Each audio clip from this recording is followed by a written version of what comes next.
¿sí? Geográficamente.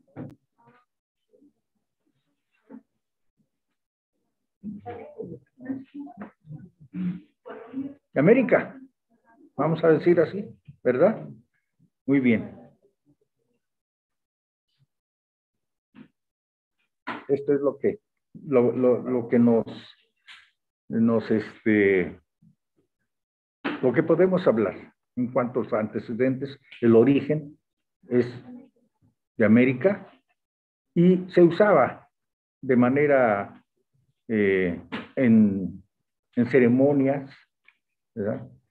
Tenía un aspecto de rito el uso del tabaco, el humo, ¿verdad? De tal manera que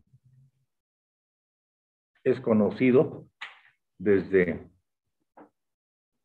la época prehispánica, ¿verdad? Y en 1518,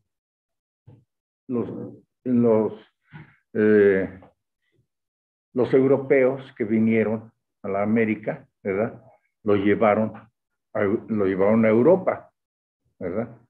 1518 se coloca más o menos la época en que fue introducido en Europa y ya como un hábito, ¿verdad? Ya como un hábito, la inhalación del humo aquí se tenía como un aspecto de tipo religioso, ¿verdad?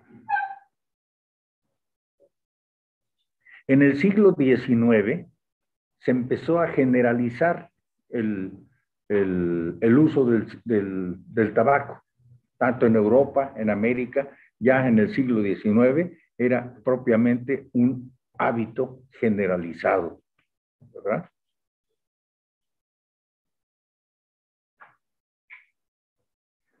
El siglo pasado ya, hace digamos 100 años, se notó en las estadísticas de salud pública un incremento en la frecuencia de pacientes portadores de cáncer pulmonar y empezó entonces a relacionarse, ¿verdad? El cáncer pulmonar, la generación de cáncer pulmonar con el hábito tabáquico. Ya se comenzó a dar una importancia en la relación de uno con el otro. Siguió haciéndose el hábito muy general en la población, a tal suerte que se llegó a considerar desde entonces un problema de salud pública. Ya se vio por las consecuencias, digamos, que se desencadenaban con el uso del tabaco, ¿verdad? Cáncer pulmonar, enfermedad pulmonar obstructiva crónica, específicamente estamos hablando de la bronquitis crónica y el enfisema. Desde entonces se empezó a relacionar el uso del tabaco con estas entidades. Ustedes cuando revisamos el tema de bronquitis crónica y enfisema pulmonar vieron la íntima relación que existe en la génesis de estos padecimientos con el hábito tabáquico. Se considera, ¿verdad?, que el tabaquismo, por las consecuencias que acarrea, pueden tener algunos pacientes una sobrevida de 5 hasta 8 años. De tal manera, esa es la magnitud. Muy bien. El 70% de todos los fumadores, ¿verdad? 70% de todos los fumadores han tenido en un momento dado la intención de dejar el tabaco. Es decir, 70% de toda la población fumadora ha tenido la intención en un momento dado de dejar de fumar.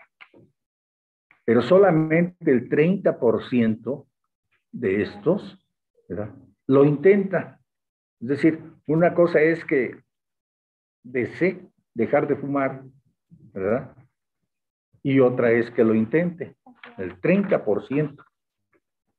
De estos que lo intentan, solamente el 15%, ¿verdad? Logra logra con éxito abandonar el cigarro, ¿verdad? Durante el primer año del intento. De tal manera que ven ustedes que es sumamente arraigado, sumamente difícil de dejar de fumar. ¿Cuándo empieza el paciente a fumar? Ya lo vimos en nuestras historias clínicas, ¿verdad? En el caso en nuestros casos clínicos, el tiempo o la edad a la que inician el hábito nuestros pacientes. Vimos cómo hablaba de la infancia, desde la infancia se empezaba a desarrollar este hábito, ¿verdad? ¿Por qué fuman? Por aquí teníamos uno de nuestros compañeros que decíamos, cuando pregunté quién fumaba en el grupo, por aquí salió uno de los compañeros, no recuerdo quién, ¿verdad? Por primera vez, ¿a qué edad? ¿Verdad? No recuerdo quién fue, ¿verdad? Pero sí, es interesante saberlo, ¿verdad? Porque la mayoría son en la adolescencia, ¿verdad? Y no desde la infancia. ¿Por qué fuma? Esa es otra pregunta, ¿verdad? Que nosotros vamos a hacer a nuestro paciente, ¿verdad? ¿A qué edad fumó su primer cigarrillo? ¿Verdad? ¿Y por qué? ¿Por qué se inició en el hábito tabáquico? ¿Verdad? Se inicia y en la escuela primaria, vamos a decir, secundaria, se inicia el tabaquismo, el hábito, pues por curiosidad. ¿Qué se siente? ¿Verdad? ¿A qué sabe el cigarro? ¿Verdad? O bien, algún grupo de la escuela ya son fumadores y el otro alumno, pues, no es bien aceptado porque no fuma. No, él no fuma, así es de que él es un niño, ¿verdad? Y es segregado del grupo. Porque quiere ser ya un adulto. Piensa nuestro paciente, piensa que si empieza a fumar, ya se puede comparar con cualquier adulto. ¿Por qué? Porque ella fuma, ¿verdad? O porque quiere manifestar su independencia, su individualidad, ¿verdad? Una especie de rebeldía, ¿verdad? ¿Verdad? Como una rebeldía ante las costumbres familiares o escolares o sociales, etcétera, ¿verdad? Eso puede ser una motivación para que se inicie el hábito. Hay familias en las cuales la mayoría de los miembros de esa familia fuman. Entonces, el niño, el adolescente, lo ve como una cosa natural, un paso natural dentro de la familia. Y por los cigarrillos están al alcance de todo mundo, ¿verdad? En cualquier tiendita por ahí, en cualquier puestecito callejero, llegan los muchachos y fácilmente les pueden comprar un cigarrillo, ¿verdad? Entonces, la disponibilidad, la facilidad de adquirirlos es lo que también contribuye para que nuestros pacientes inicien en este hábito. Muy bien. Una vez que ya empiezan a fumar, pues hay otros factores o otras motivaciones para continuar y persistir en el hábito. El tabaquismo psicosocial, para sentirse aceptado en la sociedad, para poder convivir, vamos a platicar, y se crea como si se incrementara más el lazo social a través del cigarro. O bien, ¿verdad? porque estamos muy a gusto, muy tranquilos, ¿verdad? O estamos inquietos, algo sucedió y vamos a tranquilizarnos a través del cigarro.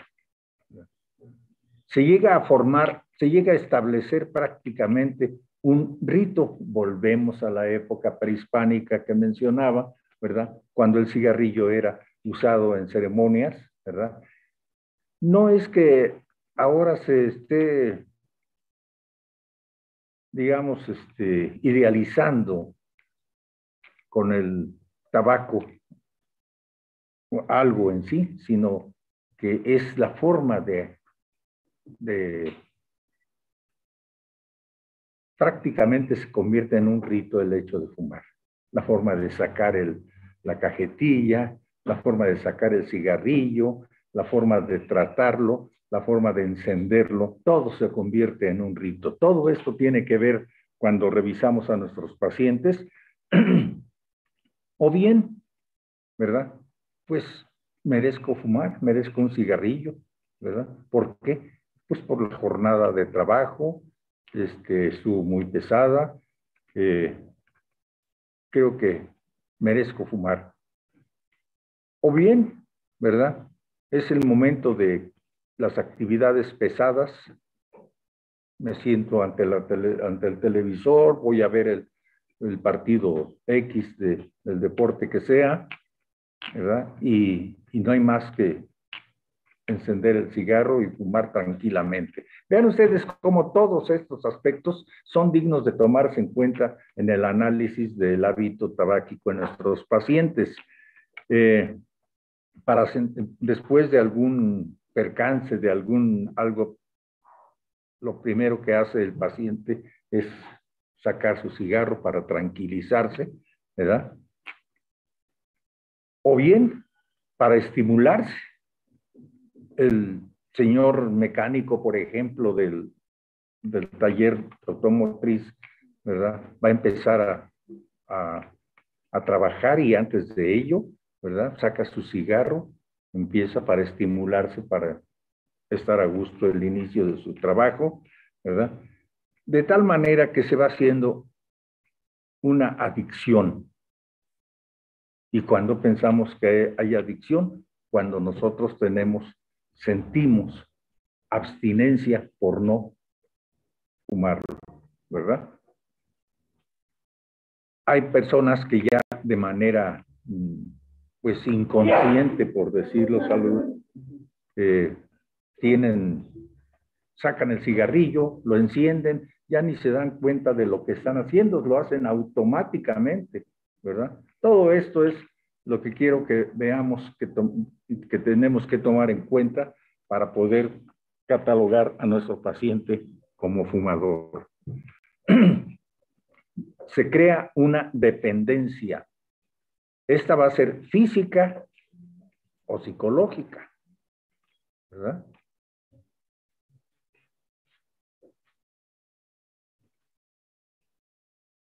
Estamos hablando de dependencia física o adicción, dice aquí. Es un estado de adaptación biológica que se manifiesta cuando se suspende bruscamente la droga, como una abstinencia, un síndrome de abstinencia, una necesidad física. No se siente bien el paciente físicamente, ¿verdad? Física y psicológicamente, ¿verdad? Si no, enciende su cigarro y empieza a fumar. Decíamos que vamos a tomar en cuenta ya como un problema realmente de salud en nuestro paciente cuando pues alcanza o rebasa los 20 cigarrillos diarios. Decíamos también que de el 30% de los fumadores que intentan dejar el cigarrillo, 15% lo logran, sobre todo en el primer año, ¿verdad? Porque generalmente hay recaídas. Y es que el paciente, como dice aquí, fuma no porque quiere ya, sino porque no puede dejar de hacerlo, ¿verdad?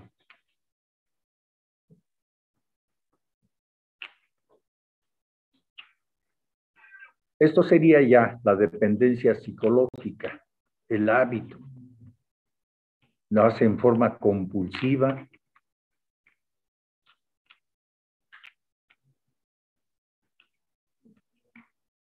El hecho de suprimir es una situación verdaderamente que lo obliga para abandonar el tabaquismo, porque ya se ha creado una dependencia al tabaco. Es, como ustedes ven, es un real problema el que tienen nuestros pacientes para abandonar el cigarrillo. Se esconden, a veces se engañan ellos mismos, ¿verdad? Se comprometen, buscan la forma hay muchas formas para continuar abandonando el cigarro una vez que lo deciden. Se comprometen con la familia, con los amigos, a dejar de fumar, ¿verdad? Pero se hacen trampa, ¿verdad? Que no me vean en la familia que ya volví a fumar y se esconden, siempre buscando estar aislados de los amigos. Es decir, crean un complejo de culpa, ¿verdad? Por el hecho de que están transgrediendo lo que habían decidido. Lo hacen público, casi lo publican. Voy a dejar de fumar, ¿verdad? De tal manera que fracasan en muchas ocasiones, ¿verdad? Y lo hacen de manera subrepticiamente. Muy bien, pero ¿qué es lo que nos hace el tabaco, el humo del tabaco?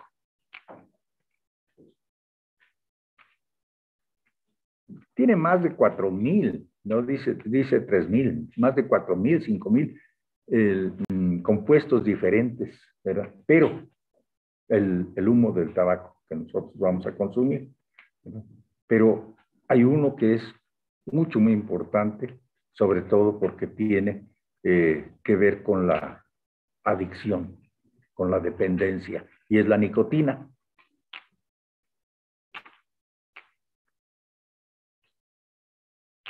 Existen otros componentes, ¿verdad?, que van a tener que ver con el desarrollo de padecimientos, sobre todo el cáncer pulmonar,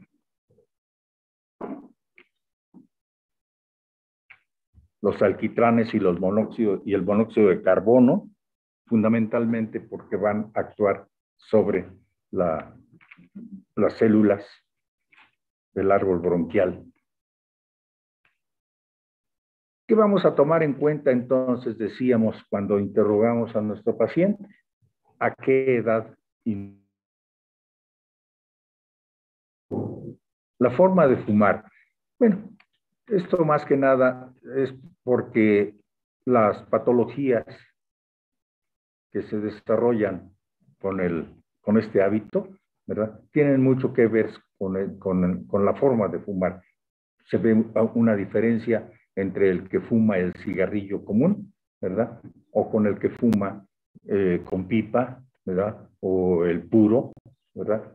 Es menos frecuente el desarrollo de padecimientos. No quiere decir que estén exentos de ello, ¿verdad?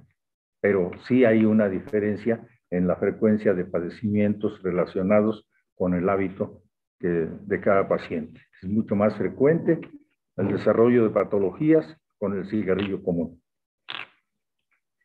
El tipo del tabaco, pues esto en realidad es muy discutible. Cualquier tabaco va a provocarnos la patología que encontramos. El tiempo sí es muy importante. ¿Desde cuándo? ¿Verdad? ¿Desde cuándo fuma? Esto tiene relación con el primer punto. ¿Cuántos años tiene fumando nuestro paciente? ¿Cuántos cigarrillos fuma? Decíamos que para considerar a nuestro paciente debemos de tomar en cuenta el número de cigarrillos y establecimos un promedio de 20 cigarrillos diarios, y en cuanto a tiempo, vamos a decir de 10 años adelante, ¿sí? es con lo que más frecuentemente vamos a encontrar patología relacionada con este hábito. Existe, desde luego, vuelvo a insistir, en cuanto al padecimiento, ¿verdad? Puede presentarse a diferentes edades, en diferente tiempo, diferente cantidad de cigarrillos, no necesariamente, yo fumo 19 cigarros al día, estoy exento de padecimiento. No, ¿verdad? ¿Por qué? Porque hay un factor de individualidad, ¿verdad? La respuesta de cada paciente al hábito del tabaco, ¿verdad? Porque puede haber factores genéticos, hereditarios, ¿verdad? Que lo hagan susceptible al desarrollo de los padecimientos.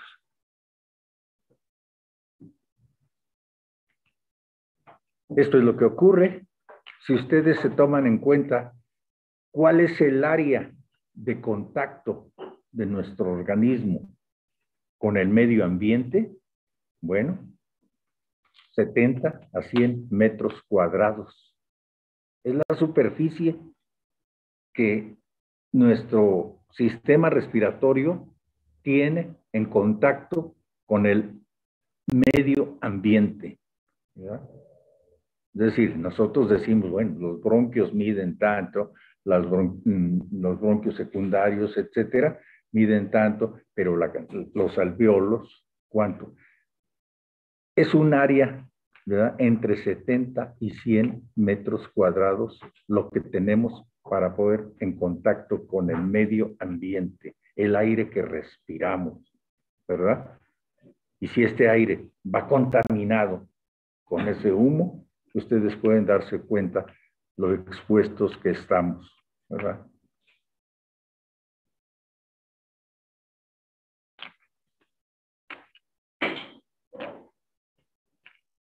De esta manera es como actúa el humo del cigarro en nuestro sistema respiratorio.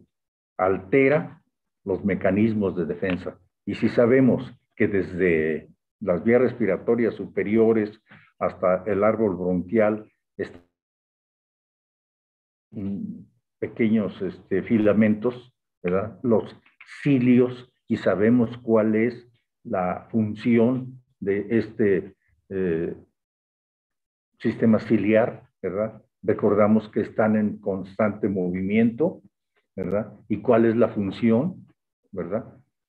La función es detener partículas, detener gérmenes y a través de, y además para eliminar, sirven para eliminar con su movimiento constante, para eliminar el moco que se produce normalmente en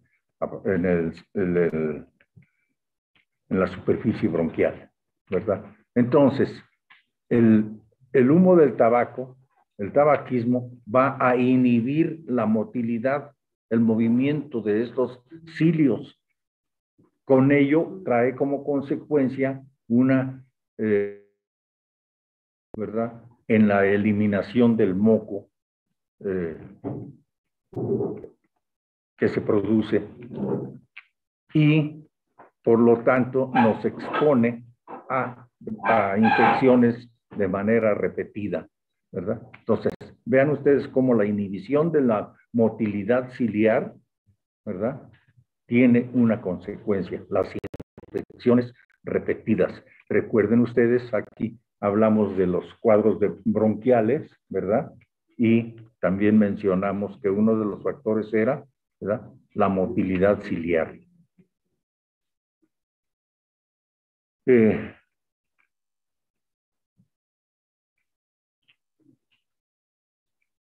La inhibición de la acción de los macrófagos a nivel de la mucosa bronquial se altera.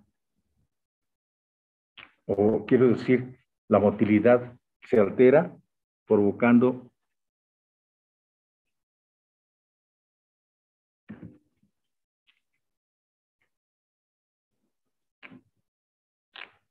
hay, además, por el humo del cigarro, incremento en la cantidad de polimorfonucleares y aumento de la inmunoglobulina G.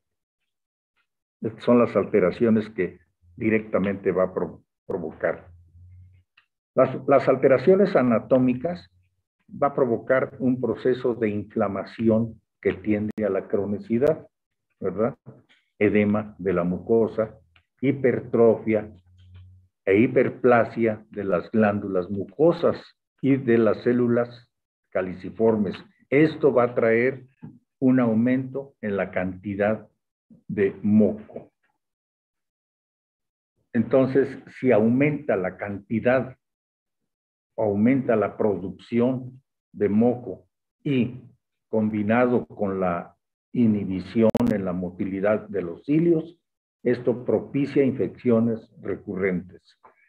Además, puede provocar o provoca de hecho, ¿verdad?, cierto grado de broncoespasmo, es decir, se cierran los bronquios y provoca, ¿verdad?, dificultad en la respiración, un proceso de tipo obstructivo. A todos nuestros pacientes fumadores, ¿verdad?, les vamos a pedir una radiografía posterior de tórax. Ya les he dicho, a todo paciente neumópata es indispensable una radiografía. ¿Qué radiografía? Pues una radiografía posterior de tórax, una teleradiografía en posterior. Pero además de estudio, tenemos que hacer estudio de las secreciones del moco, ¿verdad? ¿Qué es tipo de estudio? Pues bacteriológico, pero fundamentalmente citológico, ¿verdad? ¿Por qué? Por la relación que mencionamos desde el principio que hay con los procesos neoplásicos del aparato respiratorio, ¿verdad? Es así como podemos establecer un diagnóstico temprano, ¿verdad?, de algún proceso neoplásico, ¿verdad?, y poder ofrecer un apoyo médico o quirúrgico, ¿verdad?, a nuestro paciente. Podemos detectar células de algún proceso maligno.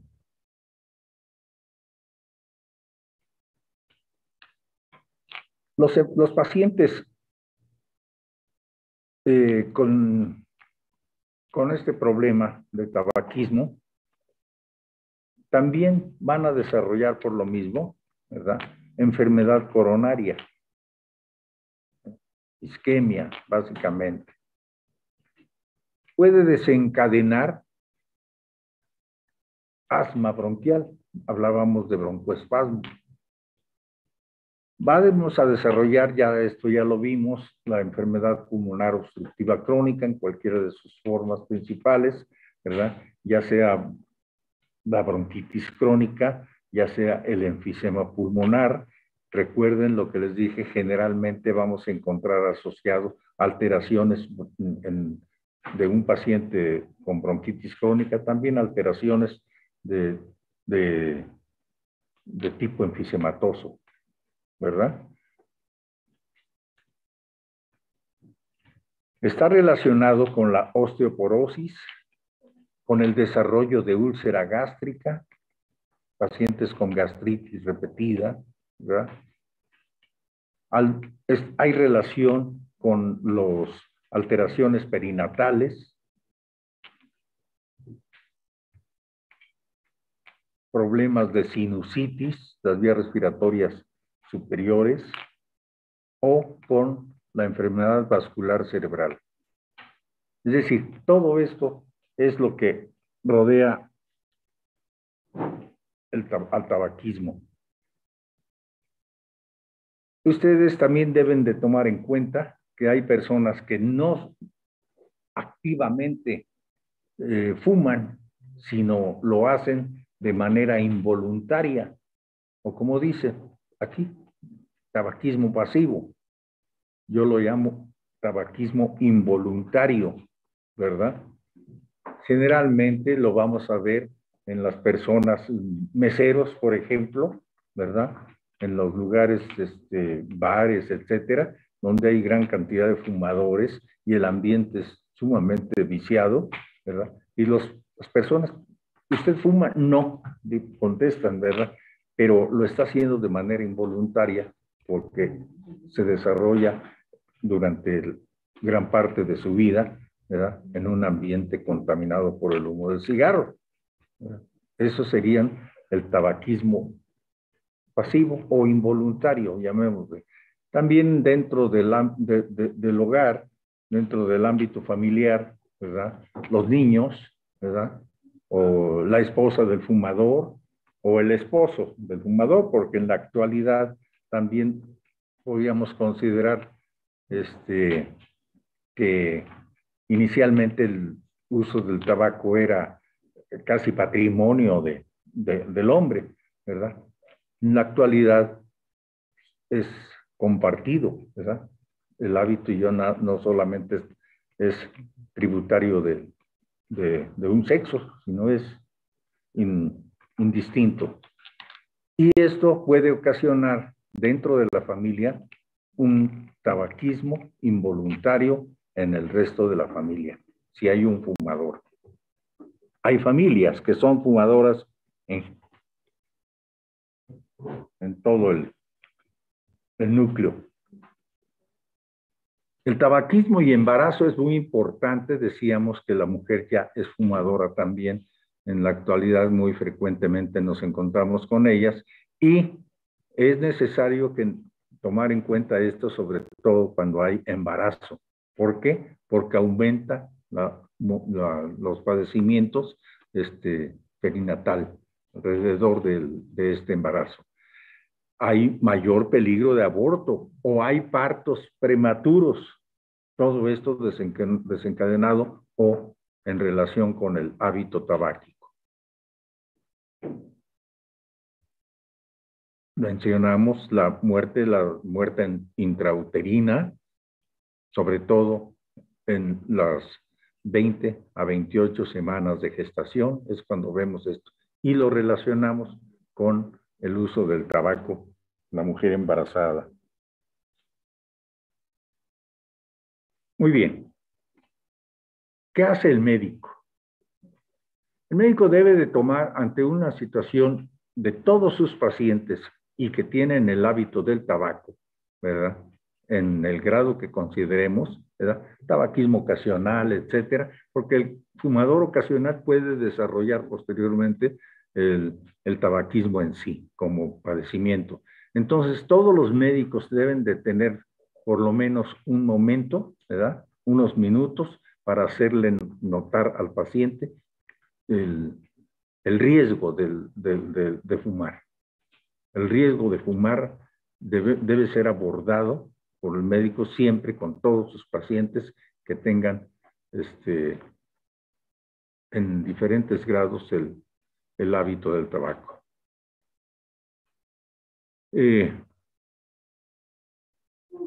¿Cómo vamos a abordar? El objetivo es que nuestro paciente deje de fumar, ¿verdad? Esto es a través de, existen ya en hospitales, en algunos centros médicos, ¿verdad? Lo que llamamos clínica del tabaco, ¿verdad? Y estos atienden a los pacientes de manera individual en algunos casos, pero generalmente en grupos. Ustedes conocen o saben algo sobre el manejo del alcoholismo, ¿verdad? Los dobles A, etcétera, ¿no? Son son eficaces, son de gran ayuda, son muy importantes, ¿verdad? Y el manejo que hacen, ¿verdad? Es grupal, ¿verdad?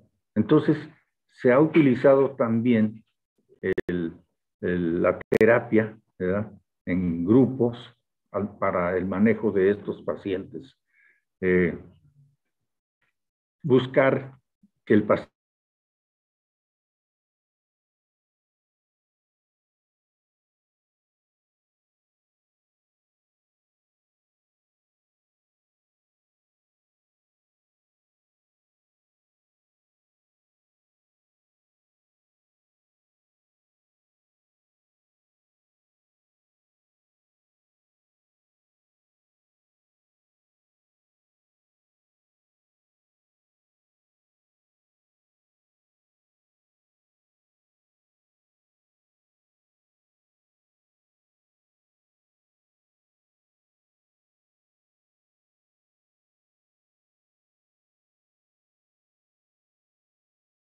dependiendo del estado de nuestros pacientes.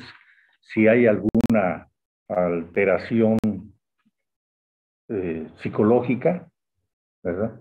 Tenemos que apoyarnos en otras especialidades, la psicología fundamentalmente, que son ellos los que forman parte de los grupos de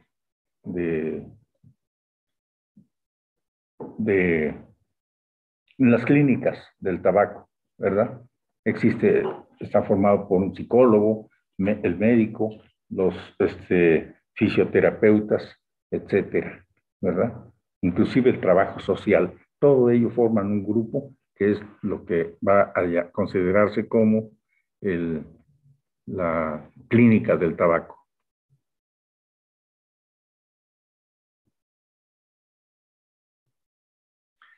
En 1986 se creó el programa contra el tabaquismo, ¿verdad? Incluyéndolo como la Ley General de Salud.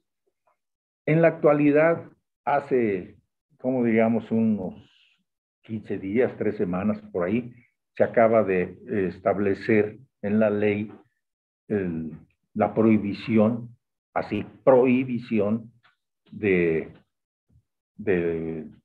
fumar pues en la mayoría de las áreas donde hay concurrencia. Vamos a decir, las escuelas obviamente están ya exentas de tabaco, los centros hospitalarios, ¿verdad? Pero además, digamos, en los comercios de alimentos, etcétera, hay zonas, están obligados a tener zonas específicas para fumar, ¿verdad? Esto al principio trajo una controversias, ¿verdad? Porque pues al final de cuentas,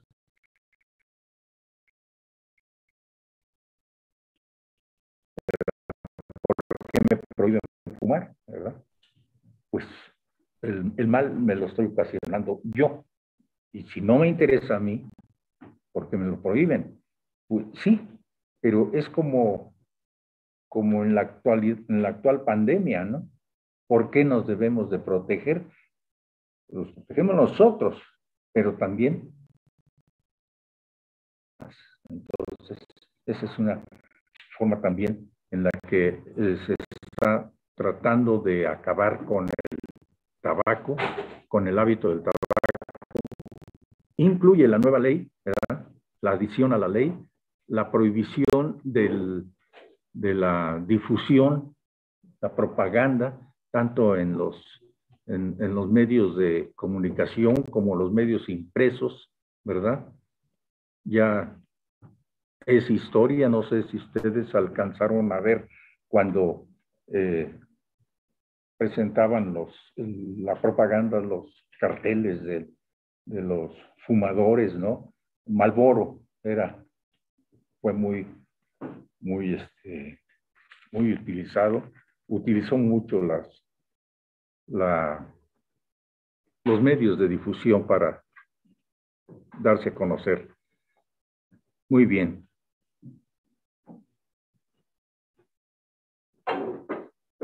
Esto es lo que tenemos que hacer nosotros, identificar a los fumadores y el médico debe de canalizarlos si es que él necesita un apoyo dependiendo del grado de tabaquismo de nuestro paciente, orientarlos y vamos a decir enviarlos, remitirlos a donde sea adecuado, ya sea, por ejemplo, al psicólogo fundamentalmente, o si hay una clínica del tabaco, enviarlo hacia allá. Pero es necesario tomar en cuenta, el tabaquismo no es un padecimiento que nada más informemos al paciente y si lo haces bien, no. Debemos de insistir por la salud de nuestro paciente. Derivarlos, pues, cuando se requiera. Eso es básicamente lo que tenemos. Muy bien, ¿sí? Tengo entendido si el paciente no quiere hacer un cambio, pues no se le puede obligar, pero no es una manera fundamental de dejar como antecedente de que cualquier cosa que le pueda pasar al paciente a futuro pues sea derivado a, o sea, como para que el médico no tenga la culpa de que yo te avisé, pero que tú no. Más que nada es una conducta que debemos de tener. Estamos ante un paciente, un enfermo, ¿verdad? Y tenemos la obligación, pero ahí necesitamos la participación de nuestro paciente y tenemos la obligación de, al final de cuentas, no podemos evitar nosotros que el paciente siga fumando si no podemos, ¿verdad?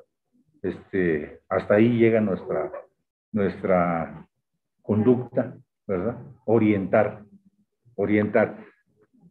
En muchas ocasiones debemos de darnos el tiempo para decirle, esto es lo que te puede llevar el hábito